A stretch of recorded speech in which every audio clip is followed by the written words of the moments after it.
Hello नमस्कार, आप सभी का स्वागत है बीसीएस एकेडमी के यूट्यूब चैनल पर। मैं हूं आपका दोस्त एसपी सुंडा और हम पढ़ रहे हैं इलेक्ट्रोकेमिस्ट्री। केमिस्ट्री की और फिजिक्स की क्लासेज आपको लगातार मिल रही है। आप लोगों का प्यार और सपोर्ट यूं ही बना रहे लगातार, तो हम सब मिलके बहुत अच्छा रिजल्ट आपको आपके एग्जाम्स में ज़रूर मिलेगा। तो चलिए बिना इधर उधर की बातें किए शुरू करते हैं, अपना इस पार्ट को आज खत्म करते हैं। अभी अपना आज का टॉपिक रहेगा बैटरीज, जो इस पार्ट का जो लास्ट टॉपिक रहेगा। बाकी मैंने सारा करवा दिया है। अगर आज ही आप इस वीडियो तक किसी के थ्रू हमारे तक पहुंचे हैं तो निवेदन रहेगा, सबसे पहले यूट्यूब चैनल को सब्सक्राइब कर लीजिए। आपको ये और बता दूं कि अगर आप चाहते हैं कि आपको हैंड रिटन नोट सही है तो गूगल प्ले स्टोर पर जाइए, हमारी बीसीएस एकेडमी जो एप्लीकेशन है उसको सर्च कीजिए, डाउनलोड कीजिए, रजिस्टर कर लीजिए। अपने आप को फ्री ऑफ कॉस्ट रजिस्टर करना। उसके बाद में आपको उचित रेट में हैंड रिटन नोट्स मिल सकते हैं, जिन्हें आप प्रिंट चाहें तो प्रिंट करवा सकते हैं या फिर वहाँ मोबाइल में पढ़ सकते हैं, सेव कर सकते हैं। तो चलो अपना पार्ट स्टार्ट करते हैं। अपना आज का टॉपिक रहेगा बैटरी। बैटरी, पहला सवाल ये कि बैटरी होता क्या है, किसे अपन बैटरी कहते हैं। तो सुनो, देखो, दो या दो से अधिक सेल की व्यवस्था, सेल की संयोजन व्यवस्था जोड़ना है उनको,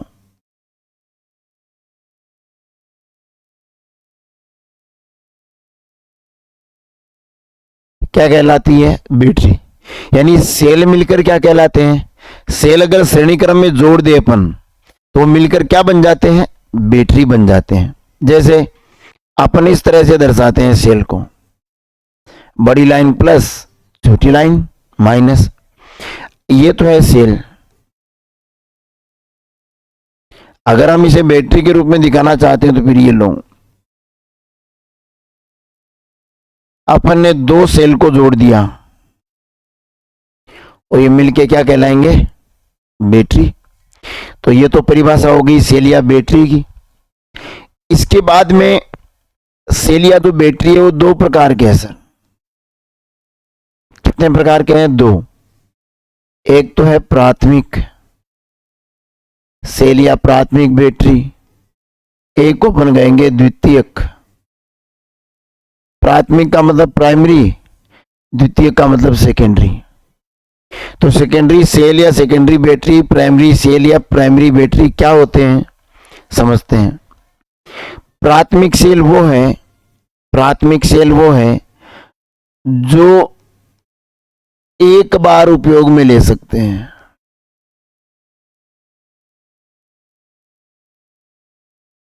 केवल एक बार उपयोग में आएंगे। और द्वितीयक सेल वो है जिन्हें बार बार उपयोग में ले सकते हैं। बार बार उपयोग में लेने का अर्थ है, बार बार उपयोग में लेने का अर्थ ये है कि हमें वो डिस्चार्ज होंगे फिर चार्ज कर लेंगे, डिस्चार्ज होंगे फिर चार्ज कर लेंगे, वो बार बार काम में आएंगे। जबकि जो प्राथमिक सेल है उनको अगर अपन ने एक बार उपयोग ले लिया उसके बाद उन्हें फेंकना होगा। जैसे एग्जाम्पल की बात करें, प्राथमिक सेल का एग्जाम्पल हो जाएगा जैसे शुष्क सेल, जो ड्राई सेल बोलते हैं, जैसे मरकरी सेल। ये दो एग्जाम्पल है प्राथमिक सेल के।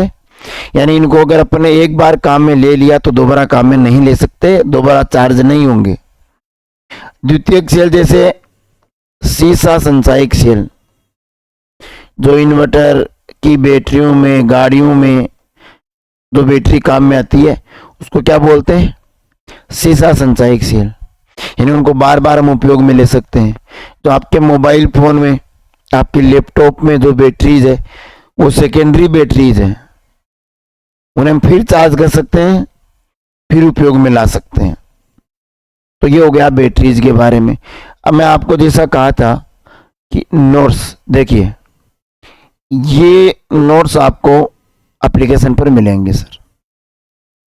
ध्यान से देख लो, इस तरह पीडीएफ फॉर्मेट में आपको नोट्स बनेंगे।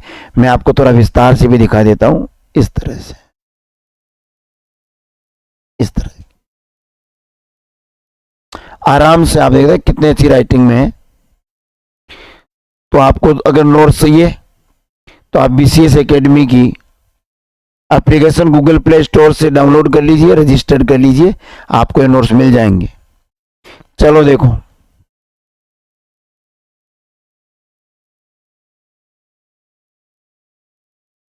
इनको मैं साइड में लगा के अपन पढ़ लेते हैं सर।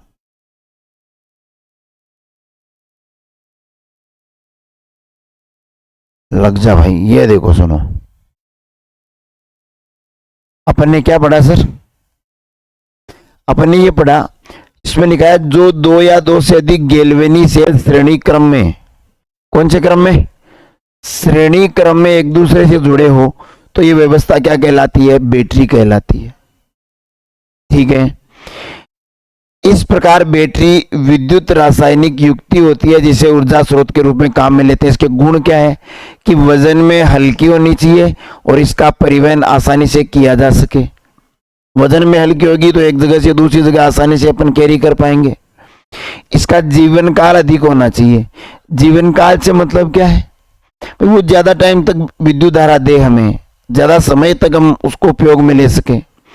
और वोल्टेज अधिक परिवर्तित नहीं होने चाहिए, क्योंकि वोल्टेज अगर अधिक परिवर्तित होंगे तो हमारे जो इंस्ट्रूमेंट है वो ढंग से काम कर नहीं पाएंगे।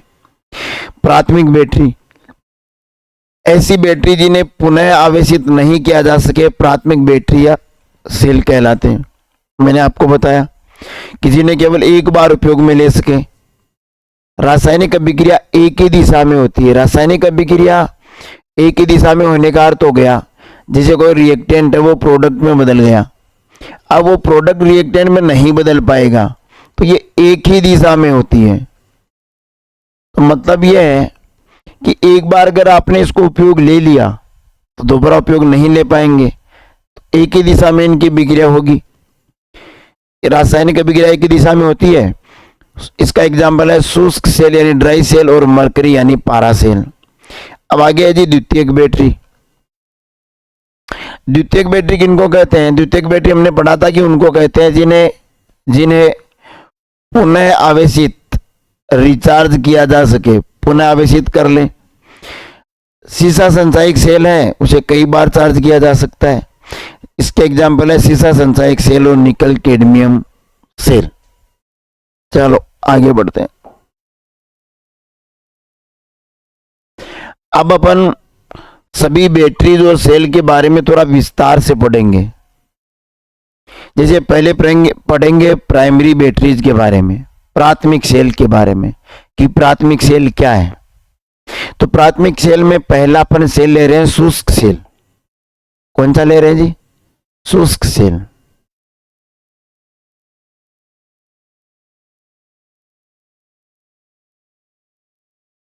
देखिए जी, ये अपनी स्क्रीन पे है शुष्क सेल।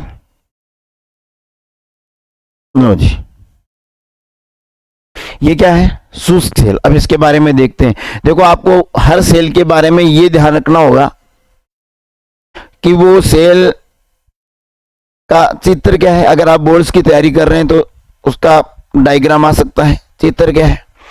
कैथोड कौन है, एनोड कौन है, कैथोड पे क्या अभिक्रिया होती है, एनोड पे क्या अभिक्रिया होती है, और पूरे सेल की क्या अभिक्रिया है, उसका वोल्टेज कितना है, ये सब चीजें हमें आनी चाहिए। तो ड्राई सेल से स्टार्ट करते हैं। देखिए, शुष्क या ड्राई सेल का ये चित्र है सर।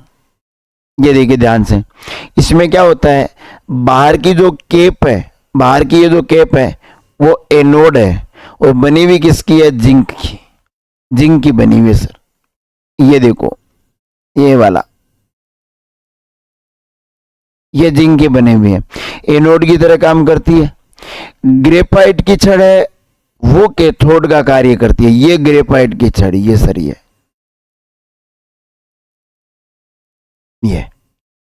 ये ग्रेफाइट की छड़ है। ये किसका काम करती है? कैथोड का। किसका काम करती है? कैथोड का।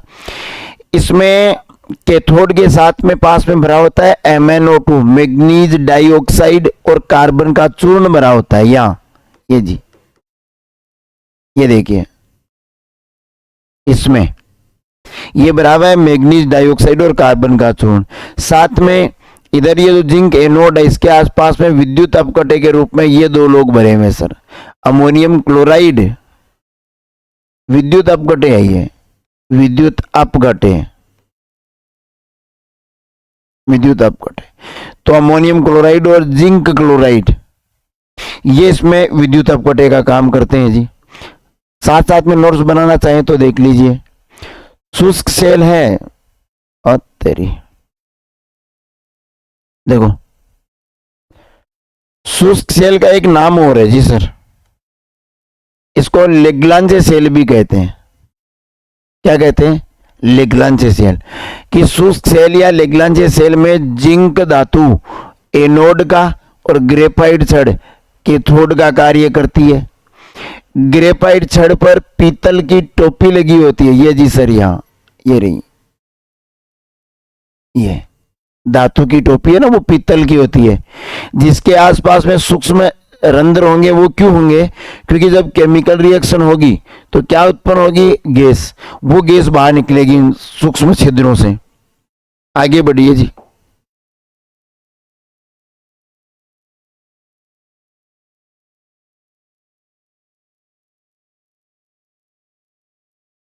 आगे ये कह रहा है कि ग्रेफाइट छड़ के, ओ तेरी, ये बस गई क्या?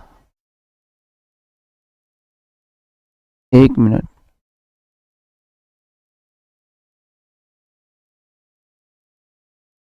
अच्छा जी, एक मिनट एक मिनट एक मिनट, ये क्या हो गया अभी?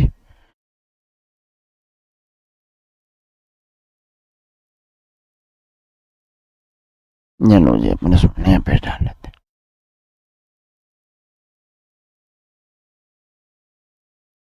इनको मिटा देते हैं जी, रुको।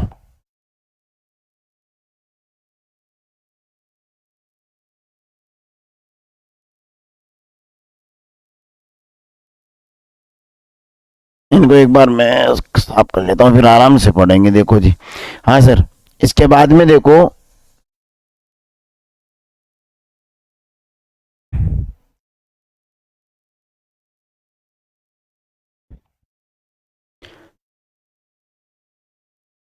हाँ जी, अब देखो आगे अपन ने कहा कि ग्रेफाइट छड़ के चारों ओर MnO2 और कार्बन का चूर्ण भरा होता है। विद्युत अपघटे के रूप में ZnCl2 और NH4Cl होता है, उसका पेस्ट भरा होता है। इतना अपन पढ़ चुके। अब एनोड पर और कैथोड पर क्या क्रियाएं होती है वो सुनना सर। तो इसको साइड में करके आपको समझा देता हूं।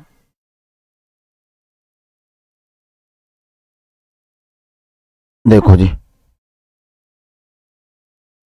एनोड पे अपन ने एनोड किसका बताया जी? एनोड अपन ने कहा था जिंक का होता है, जिंक का। और कैथोड, कैथोड के लिए क्या कहा? कैथोड पर MnO2 होता है जी। ये लो, अब ध्यान दो कि जो एनोड है उस पे ऑक्सीडेशन होता है, तो होगा क्या? Zn बदलेगा Zn2 प्लस में, क्या करके? 2 इलेक्ट्रॉन का त्याग करके। एनोड की विक्रिया को रटने की जरूरत है नहीं कि एनोड बना हुआ है जिंक का, जिंक का होगा ऑक्सीडेशन, तो Zn2 प्लस 2 इलेक्ट्रॉन त्याग दिए। अब कैथोड पर देखो लिखा हुआ है MnO2 प्लस 2NH4 प्लस, आगे दिया हुआ है 2 इलेक्ट्रॉन और साथ में बनेगा MnOH का होल ट्वाइस और साथ में बन जाएगा 2NH3। ये अब ध्यान दो जी, ये जो कैथोड है, ये जो कैथोड है जिसके बारे में अपन कह रहे थे कैथोड ग्रेफाइट की छड़ है, यानी ग्रेफाइट की छड़, कार्बन की छड़ मान ले। देखो तो मैग्नीज डाइऑक्साइड NH4 प्लस और 2 इलेक्ट्रॉन, ये 2 इलेक्ट्रॉन तो आए देखो यहां से, ये एनोड पे ऑक्सीडेशन यानी इलेक्ट्रॉन का त्याग, कैथोड पे क्या होता है? अपचयन। अपचयन किसे कहते हैं? इलेक्ट्रॉन को ग्रहण करना, तो देखो ये इलेक्ट्रॉन ग्रहण किए जाएंगे। NH4 प्लस कहां से आया? अमोनियम क्लोराइड भरा हुआ था जी, NH4Cl, वहां से NH4 प्लस आया। अब होगा क्या, NH4+ जो है वो 2 इलेक्ट्रॉन ग्रहण कर लेगा। और अब देखो हमें सर पता कैसे चलेगा कि अपचयन हो रहा है। देखो MnO2 है, इसमें मैग्नीज का ऑक्सीकरण देखो, अक्स 11th में पढ़ा आपने, जिसका ज्ञात करना उसका अक्स मान लिया। एक ऑक्सीजन का -2 होता है तो 2 का हो गया -4, टोटल चार्ज इस पे कुछ है नहीं तो 0। तो सर अक्स बराबर आ गया 4 प्लस के 4।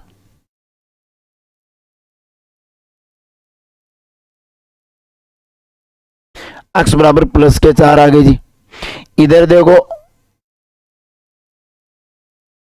Mn का मान लेते हैं अक्स प्लस, 2 ऑक्सीजन है तो -4, 2 हाइड्रोजन है तो +4। ऐसा कुछ है क्या, या ऐसे कर लो। देखो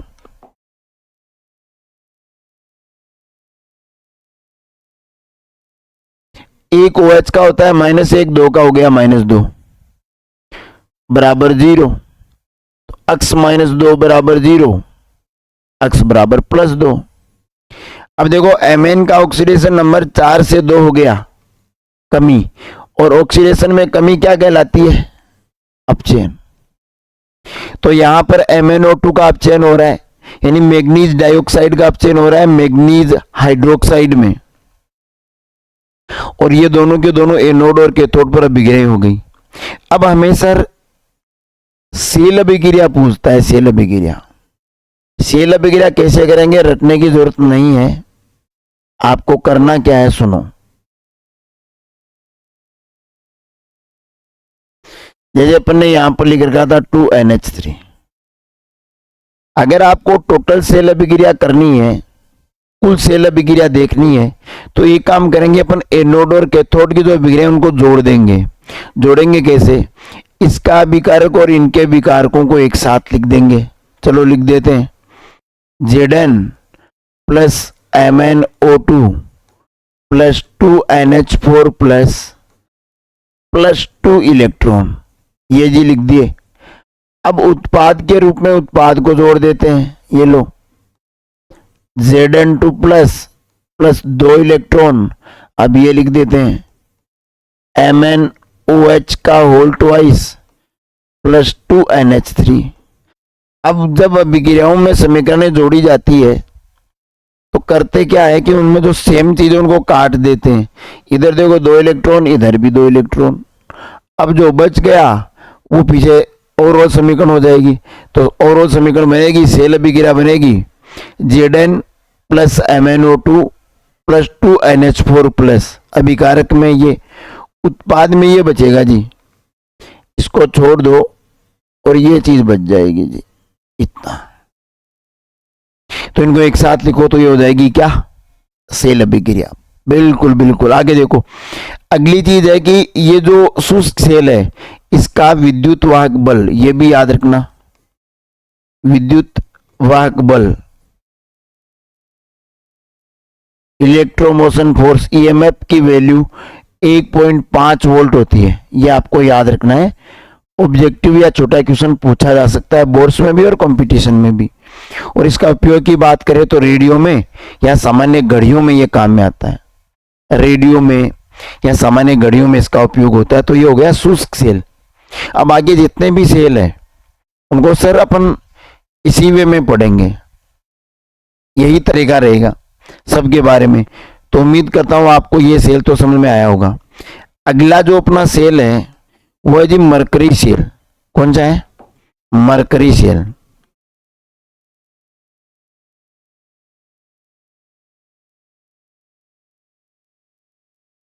एक मिनट इनको मिटा देते हैं।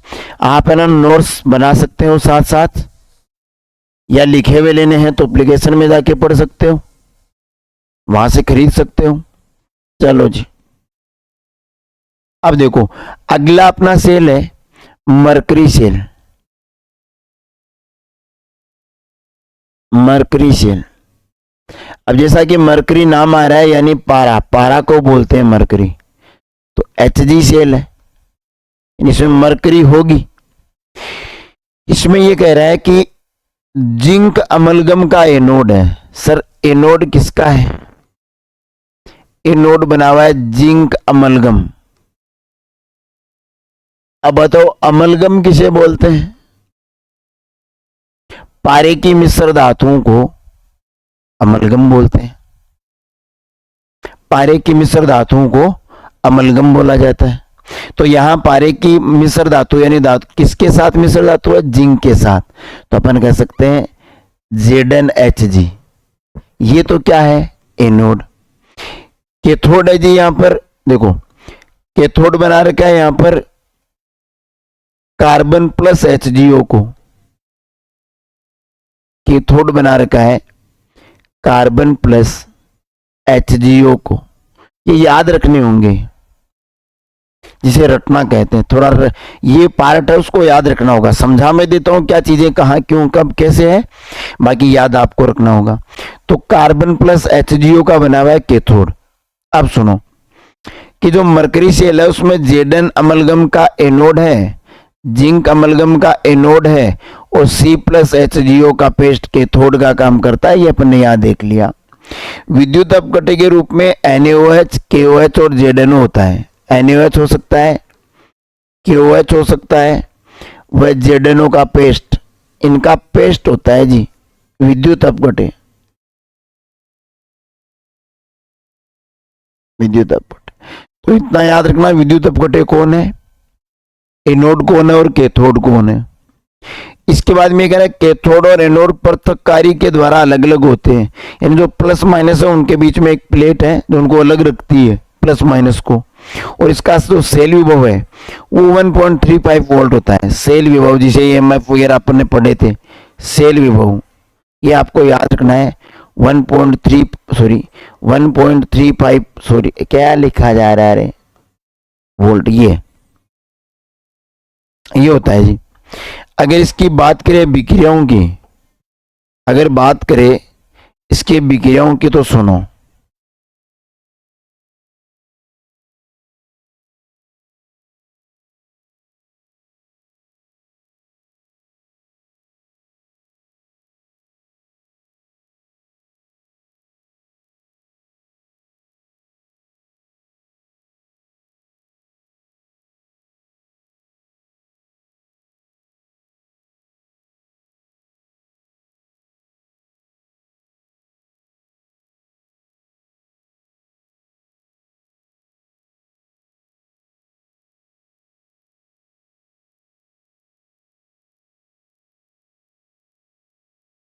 ये लो जी, ये देखो अगर इसकी क्रियाविधि की बात करें तो किसकी, लेड मरकरी सेल वही चल रहा है, सॉरी मरकरी सेल की बात हो रही है। मरकरी सेल, मरकरी सेल क्या कह रहे हैं, एनोड पे क्या होगा, जो जिंक है, एनोड किसका बना था, जिंक अमलगम का। तो वो जो जिंक है वो 2OH माइनस के साथ क्रिया करेगा यहां पर और बना लेगा ZnO। साथ में बनेगा जल का अणु और 2 इलेक्ट्रॉन त्याग देगा। अब ऑक्सीडेशन क्या होता है, लॉस ऑफ इलेक्ट्रॉन्स, कि अगर कोई इलेक्ट्रॉन त्यागता है तो हम कहते हैं कि सर ऑक्सीकरण हुआ है। तो यहां देखो पहले पद को देख के साफ पता चल रहा है कि 2 इलेक्ट्रॉन त्यागे जा रहे। अगर 2 इलेक्ट्रॉन त्यागे जा रहे तो ऑक्सीकरण। ऑक्सीडेशन नंबर से देखना चाहते हो, जिंक का यहाँ ऑक्सीडेशन नंबर है 0, कोई चार्ज नहीं है, और यहां पर है +2, तो ऑक्सीडेशन नंबर में वृद्धि हो गई, इंक्रीज हुआ है, इसका मतलब ऑक्सीकरण हुआ है। तो ये आपको याद रखना है। उसके बाद देखो कैथोड किसका बना था, HgO का। तो HgO प्लस H2 और वो जो 2 इलेक्ट्रॉन थे वो ग्रहण कर लेगा जी। और इलेक्ट्रॉन ग्रहण करना क्या कहलाता है, रिडक्शन। तो ऑप्शन होगा HgO कन्वर्ट हो रहा है Hg में, यानी Hg ऑक्सीजन -2 तो Hg हो गया +2। यहां ऑक्सीडेशन नंबर +2 है, यहां 0 है, ऑक्सीडेशन नंबर में कमी आ गई यानी अपचयन हो गया, और साथ में 2 OH माइनस। तो ये हो गया कैथोड और एनोड की इलेक्ट्रोड विक्रिया। अब पूछे सेल विक्रिया तो जोड़ देते हैं जी। देखो दोनों तरफ जो सेम चीजें वो कट जाएगी। देखो इधर 2 OH माइनस, इधर भी 2 OH माइनस, इधर 2 इलेक्ट्रॉन तो सर इधर भी 2 इलेक्ट्रॉन, इधर H2O तो सर इधर भी H2O। अब बचा क्या, इधर बचा Zn प्लस HgO, बाकी तो कट चुके हैं, तो ये रहा Zn plus HgO। Right side में क्या बचा, एक तो बचा ZnO, एक बचा Hg, तो ये सर हो गई इसकी सेल अभिक्रिया। ये लीजिए जी, ये सेल अभिक्रिया।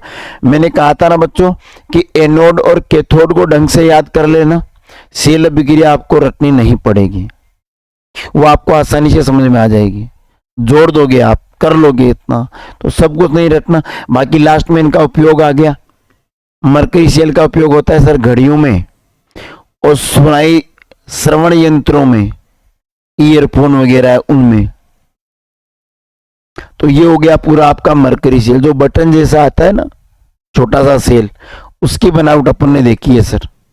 तो अपने 2 सेल हो चुके हैं, कौन कौन से 2 सेल कौन कौन से हो गए जी, एक तो हो गया शुष्क सेल जिसे अपन ड्राई सेल कह रहे हैं, शुष्क सेल जिसे ड्राई सेल कह रहे हैं, दूसरा हो गया मरकरी सेल। ये इतना अपन ने पढ़ लिया जी।